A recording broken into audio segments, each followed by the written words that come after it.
이 시간 말씀의 조진성 목사입니다.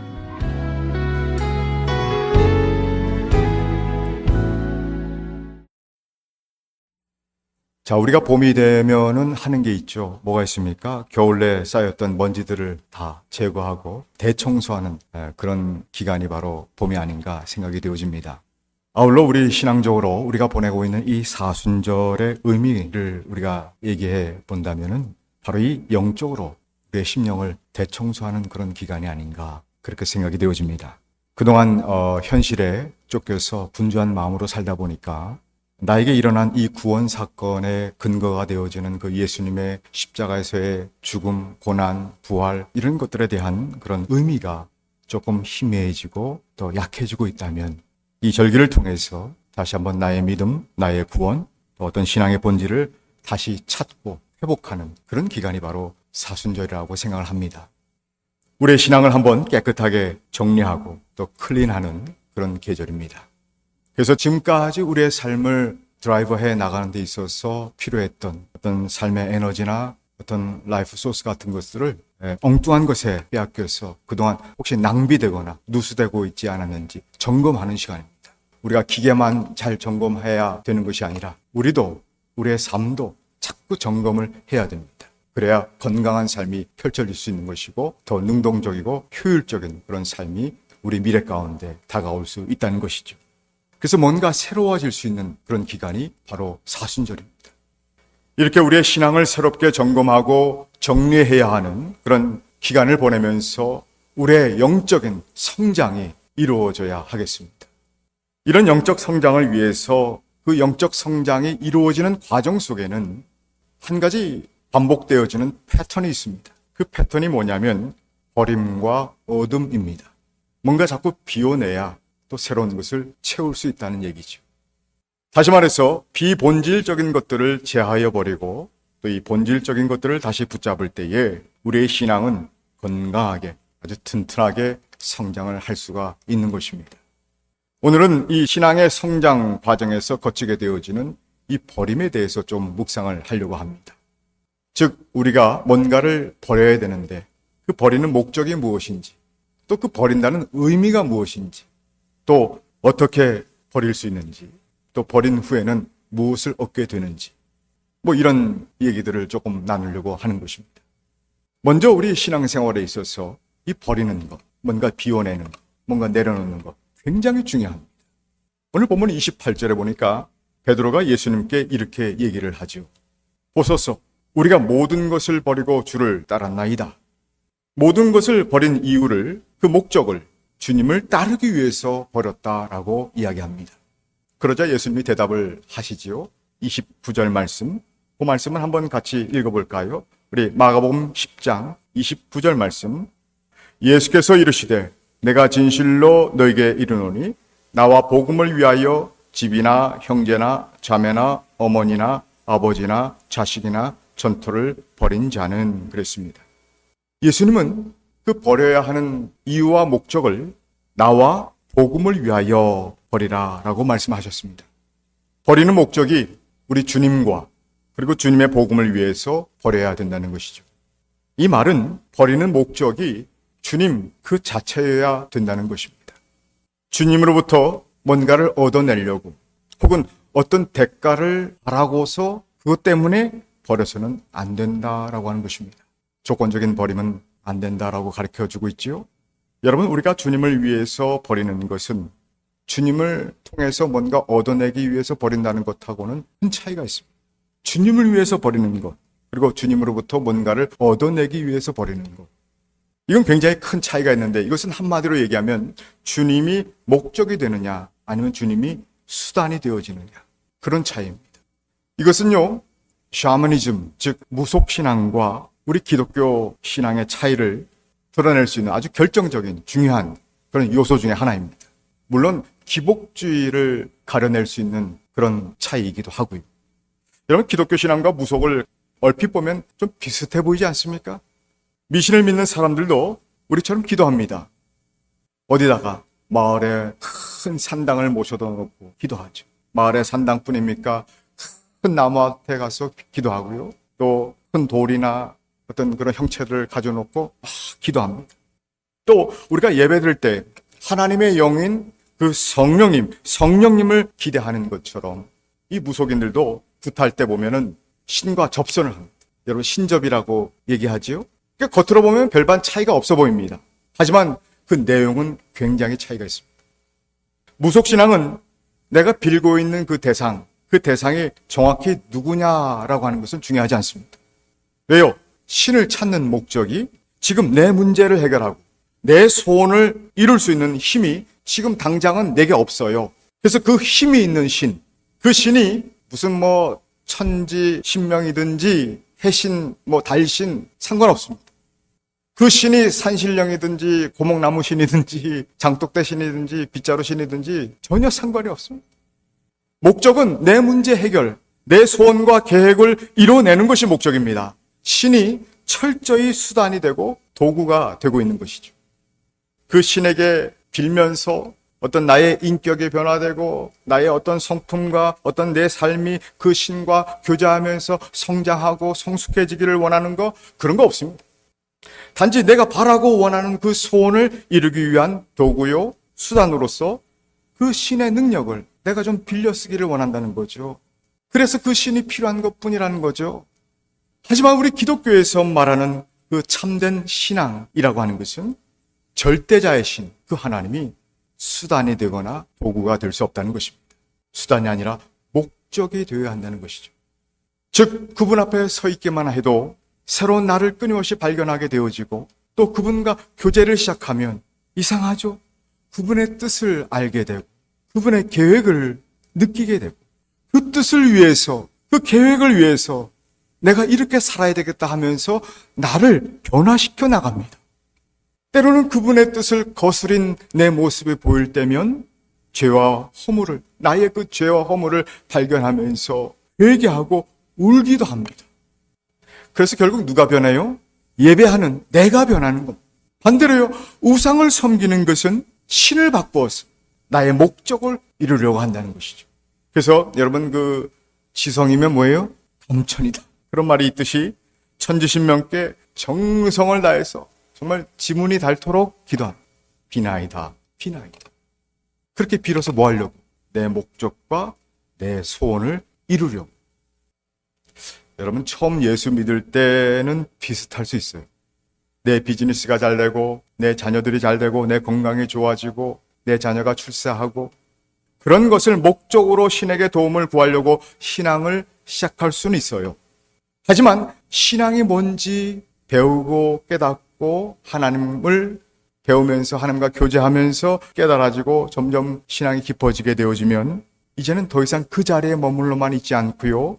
그분 앞에 나아가서 내가 끊임없이 나에게 해주시는 그 말씀 앞에서 변화되는 것이. 그러다가 어느 날 나의 소원을 이루기 위해서 시작했던 그 신앙생활이 어느 순간부터 내가 섬기는 그 절대자 하나님의 뜻을 이루기 위해서 오늘도 삶의 현장에서 열심히 땀 흘리며 헌신하고 있는 내 자신의 모습을 발견하게 되더라는 것입니다. 그분이 나의 주인이시고 그분이 나의 구원자 되시다. 그분이 참 하나님, 만물을 창조하신 그분, 모든 것이 그분 안에 놓여있고 달려있다. 이제는 그분을 만난 것에 대해서 감사가 넘치고 그분을 만날 때마다 기쁨과 감격이 넘치고 또 그분이 나에게 어떤 감동을 주시면 그분께 순종도 하고 그리고 그분과 계속해서 교제하면서 하나님의 뜻을 이뤄나갈 때 기쁨과 행복을 경험하게 되어지죠. 즉 주님이 진정 주인이시고 그 주님 자체를 목적하게 되어지는 기독교의 본질적인 신앙이 되어간다는 것입니다. 주님이 말씀하십니다.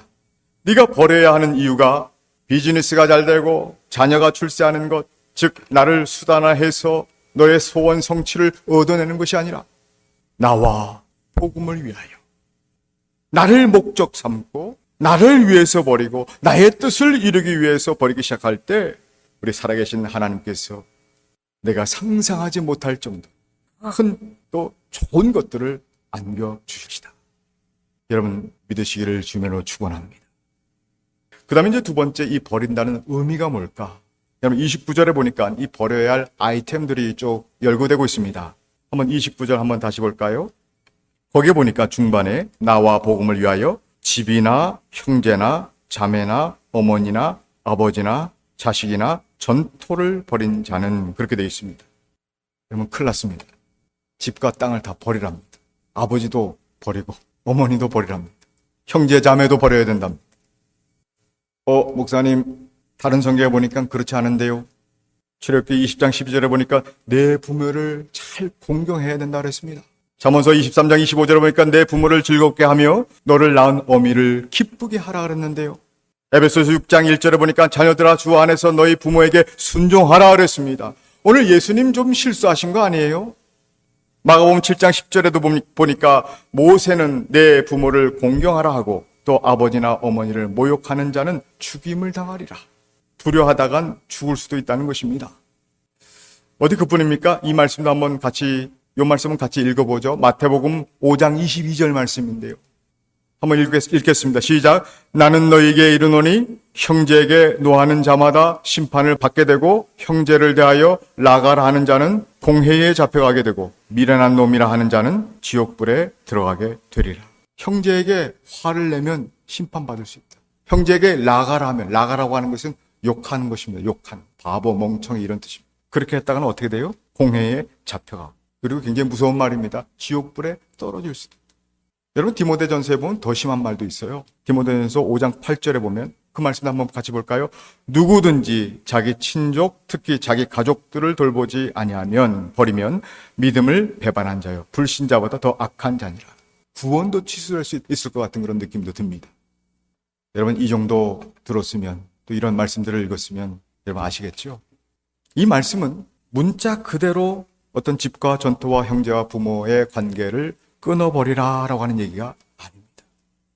예수님이 이렇게 이야기하시는 것은 바로 우리 10장 28절부터 읽었습니다만 그 앞에 나와 있는 그 이야기 때문에 그렇게 말씀을 하신 것입니다.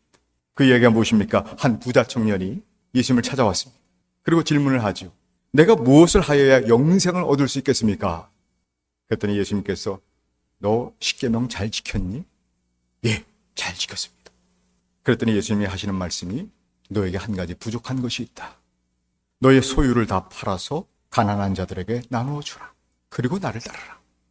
그랬더니 그 청년이 재물이 많은 고로 슬픈 기색을 띠고 근심하며 돌아갔다라고 기록하고 있습니다. 바로 그 이야기가 들려진 이후에 우리 예수님께서 내 형제와 전토와 집과 부모 이런 것들을 버리라라고 얘기하신 것입니다. 즉 무슨 말이냐? 예수님이 여기서 버리라라고 하는 뜻은 우리의 마음이 어디에 주로 붙들려 있느냐라고 하는 질문, 그걸 체크해 보라는 것입니다. 지금 열거되고 있는 이 집, 어떤 땅, 부모, 형제, 자식, 이것은 우리 인생살이에서 가장 중요하고 언제든지 우리의 마음이 쉽게 기울어지는 그런 대상들입니다. 하나님이 보실 때에 너 신앙생활 하는데 언제부턴가 보니까 너의 마음이 내가 아닌 다른 것에 네 마음이 가 있다라고 느끼셨다는 것이죠.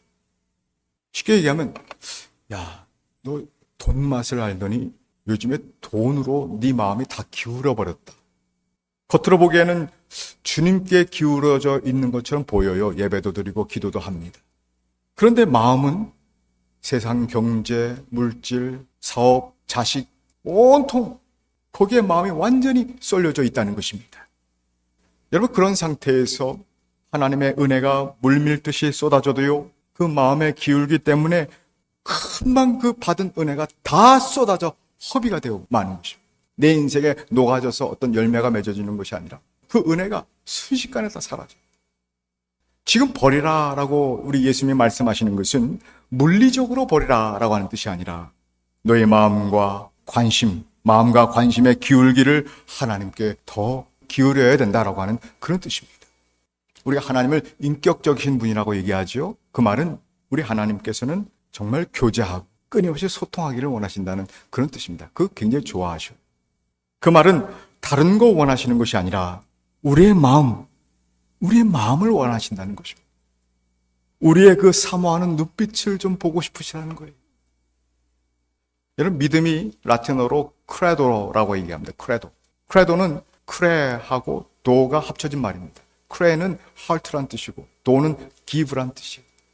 그러니까 믿음이라고 하는 것은 내 마음을, 내 심장을 하나님 앞에 드리는 거예요. 사랑의 관계에서는 마음이 참 중요합니다. 인격적인 관계, 우리 인간관계에서도 마찬가지죠. 그 마음, 그 본심이 굉장히 중요해요. 그걸 속이려고 할 때 큰 문제가 발생을 하는 겁니다. 여러분, 어느 날 갑자기 남편이 그렇게 안 사주던 그 고급 반지와 목걸이와 귀걸이를 막 사줍니다. 그럼 어떻습니까, 여러분? 좋습니까?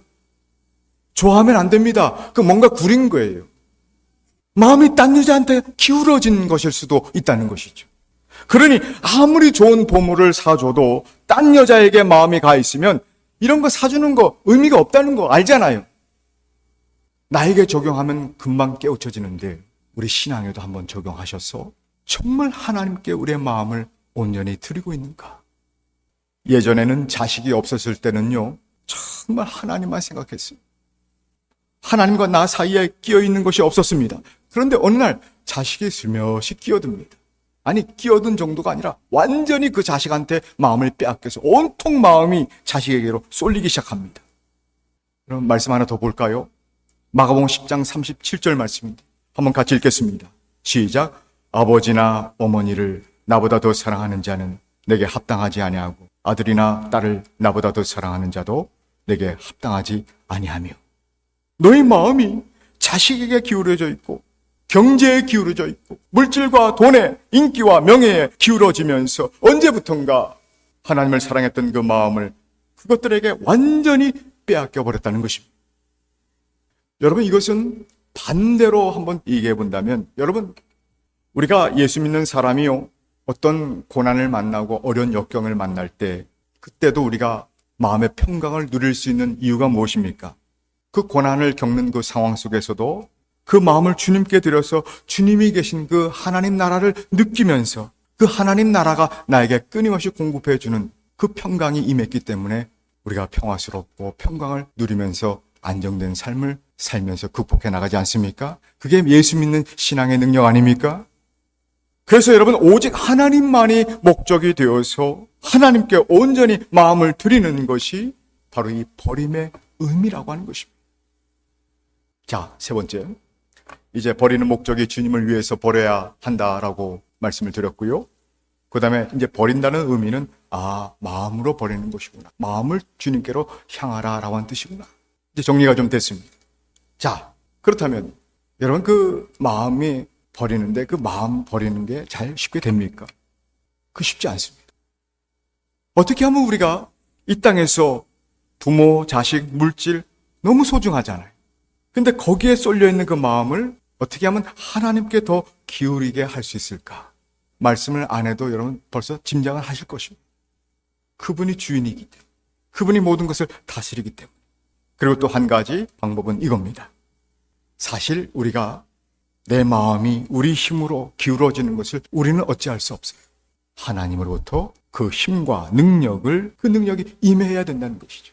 사도 바울이요, 나는 8일 만에 할례를 받은 사람이고 또 이스라엘 중에 베냐민 지파 사람이고 히브리인 중에 히브리인이고 또 율법으로는 바리새인, 학풍으로는 가말리아 학풍에서 공부했고 또 흠도 없고 또 로마의 시민권자라고 했습니다. 당시 이보다 더 화려한 이력과 신분과 지위는 없었을 것입니다. 최고의 가치, 당시 세상에서 누릴 수 있는 최고의 가치를 다 한 몸에 지니고 있었던 사람이 사도 바울이었습니다. 근데 그 바울이 이렇게 고백을 하죠. 빌립보서 3장에 보면, 내가 주를 위하여 모든 것을 버리고 배설물로 여김은 버렸다는 것입니다. 근데 어떻게 버릴 수 있는 그런 능력이 생겼나 이렇게 봤더니 그에게는 아주 소중한 체험이 있었습니다. 하나님 나라를 맛보고 왔어요. 고린도후서 12장에 보면 3층천, 세 번째 하늘을 맛보고 왔다 그랬습니다. 굉장히 깊이 들어간 것이죠. 하나님의 보좌 세 번째 단계까지 들어갔습니까? 고린도후서 12장 2절 말씀, 그 복원, 그 현장, 그 장면을 한번 같이 읽으면서 한번 같이 느껴보겠습니다. 시작. 내가 그리스도 안에 있는 한 사람을 아노니, 자기를 가리키는 말입니다. 그는 14년 전에 셋째 하늘에 이끌려간 자라. 그가 몸 안에 있었는지 몸 밖에 있었는지 나는 모르거니와 하나님은 아시느니라. 내 힘으로는 버릴 수 없어요. 놔지질 않습니다. 하지만 하나님의 나라를 맛본 사람, 하나님의 나라를 경험한 사람, 그 하나님을 만나고 나니까 너무 좋은 거예요. 고달픈 그 세상이 이제는 더 싫어지는 거예요. 정말 베드로가 얘기한 것처럼 여기가 좋소. 그게 하나님 나라를 경험한 사람, 하나님의 큰 은혜를 경험한 사람, 은혜 충만한 사람. 그러면 세상 것을 놓을 수 있는 그런 힘과 능력이 나에게 임한다는 것입니다. 자연스럽게. 마치 참외를 먹고 그 달콤한 멜론을 먹으면 먹을 수는 있지만은 그 달콤한 멜론을 먼저 먹고 참외를 먹으면 맛이 없어요. 싱거워서 못 먹습니다. 즉 하나님의 나라를 맛본 사람은 자연스럽게 이 놓을 수 있는 힘과 능력이 임하기 때문에 이 세상에 더 이상 묶이지 않는다는 것입니다. 돈이 그 사람을 묶어내질 못해요. 명예와 인기가 그 사람을 묶어내질 못합니다. 그러니까 맨날 이 모든 것이 하나님께 영광입니다. 하나님께 영광입니다. 그 고백만 나오는 거죠. 이 세상을 이길 수 있는 능력은 바로 이 세상에 묶이지 않는 그 능력을 말하는 것입니다. 이 능력이 바로 버리는 능력이요, 동시에 세상을 이길 수 있는 힘과 능력이 된다는 것을 믿으시기 바랍니다. 여러분 기억하십시오. 세상 것은 세상 것으로 이길 수 없어요. 여러분, 죄로 죽을 수밖에 없는 우리를 위해서 2000년 전에 유대 나라의 어느 청년이 십자가의 죽음으로 내가 구원받아서 영생하는 그런 존재가 되었다라고 하는 것, 그것이 여러분 쉽게 믿어집니까? 우리가 붙들고 있는 이성과 경험과 지식으로 정말 쉽게 잘 받아들여 주십니까? 아니에요. 이성과 경험과 지식 이런 것들로 우리의 힘으로는 그것이 납득이 안 되고 받아들이질 못합니다. 그렇기 때문에 하나님으로부터 임하게 되어지는 그 믿음, 그래서 성경은 분명히 얘기하고 있죠. 내가 하나님을 믿게 된 그 믿음은 어디서 왔다고요? 하나님이 주셨다 그랬습니다. 하나님으로부터 온 그 믿음으로 예수님을 믿게 되었다는 것입니다. 우리 하나님께서는요, 이 구원이라고 하는 이 구원이 실제로 일어날 수 있는 그 루트를 이성과 경험과 지식으로 삼지 않고 믿음으로 삼았다는 것입니다. 하나님이 주시는 믿음, 그 믿음을 통해서 구원을 펼쳐주시겠다는 것입니다. 시간과 공간과 이성과 경험의 범주 안에서 납득이 되고 이해되는 것만으로 사는 인생들에게는 시공을 초월하고 차원이 다르고 버전이 다른 이 놀라운 영생이라고 하는 그 축복을 허락하지 않으시겠다는 것입니다. 오직 믿음이라고 하는 그 툴에다가 구원과 영생의 능력의 출처인 그 하나님 나라와 유일하게 연결시켜 놓으셨다는 것입니다. 이 구원을 이루는 믿음이 바로 이 세상을 이길 수 있는 능력임을 여러분 믿으시기 바랍니다. 말씀을 정리하겠습니다. 자, 버리는 목적을 순수하게 주님과 복음을 위하여 하시고요. 그 다음에 부모와 형제, 자식, 전토, 비즈니스, 경제, 물질, 이성, 경험, 지식까지 세상의 모든 것에 하나님보다 더 기울어진 마음을 이제는 하나님께 더 기울게 하시고요. 그리고 날마다 하나님 나라를 맛보게 됨으로써 이 세상에 묶여서 신음하고만 있지 말고 또 더 이상 괴로움과 걱정과 근심에 휘말려 있지만 말고 영원한 하나님 나라, 그 찬란한 보좌에 영광스럽게 계신 우리 주님의 그 통치권을 우리가 전수받아서 이 세상을 멋지게 다스려 가야 될 줄로 믿습니다. 이 버림으로 얻게 되어지는 하나님의 능력으로 여러분의 삶과 또 가정과 직장과 우리 교회와 우리가 살고 있는 이 나라와 민족 가운데 정말 마음껏 다스리며 하나님의 통치권을 회복할 수 있는 저와 여러분 모두가 될 수 있기를 우리 주님의 이름으로 축원합니다.